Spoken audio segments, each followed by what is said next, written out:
Honda. मेरे इस शब्द को बोलते ही मुझे आपको समझाने की आवश्यकता नहीं है कि ये क्या है। होंडा मोटर कंपनी को आज परिचय की आवश्यकता नहीं है।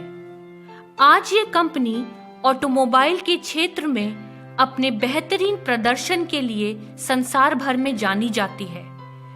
होंडा कंपनी की स्थापना 1946 में सोइचिरो होंडा ने की थी। सोइचिरो ने इस कंपनी की शुरुआत एक छोटे से गैराज से की थी।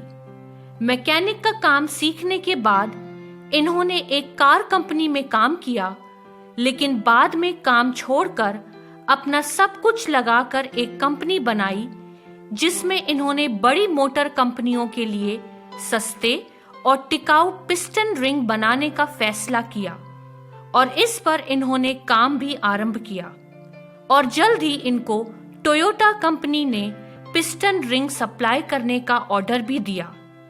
लेकिन सोइचिरो होंडा को पता चला कि उनके बनाए हुए पिस्टन रिंग की क्वालिटी तय मानकों पर पास नहीं हो सकी और उन्होंने टोयोटा कंपनी का कॉन्ट्रैक्ट भी खो दिया। होंडा के जीवन में सब कुछ उनके खिलाफ चल रहा था। उनके जीवन भर की कमाई डूब चुकी थी, लेकिन उन्होंने हार नहीं मानी और अपने पिस्टन रिंग की क्वालिटी पर उन्होंने बहुत मेहनत की।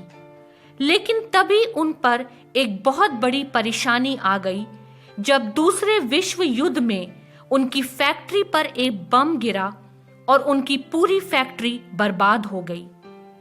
इस हादसे ने सोइचिरो होंडा को पूरी तरह दहला के रख दिया। युद्ध में हारने के बाद जापान को बहुत नुकसान हुआ था और उसकी अर्थव्यवस्था बहुत गिर गई थी, जिस कारण लोग पैदल या साइकिल पर चलने के लिए मजबूर हो गए थे। इस परेशानी को देखकर होंडा को एक आइडिया आया। उन्होंने एक छोटा इंजन बनाकर साइकिल से जोड़ दिया और लोगों को ये कॉन्सेप्ट बहुत पसंद आया और लोगों ने उनके द्वारा बनाई गई बाइक को खरीदना शुरू कर दिया और यहीं से होंडा की सफलता की कहानी आरंभ हो गई और फिर इस कंपनी ने पीछे मुड़कर नहीं देखा। मित्रों, सोइचिरो होंडा ने अपने जीवन में असफलता का बहुत ही कठिन दौर देखा, लेकिन अपनी हिम्मत और कठोर परिश्रम के बलबूते उन्होंने सफलता की एक नई इबादत लिख दी। बाइबल भी हमें सिखाती है कि हमें हिम्मत के साथ परिश्रम करना नहीं छोड़ना है।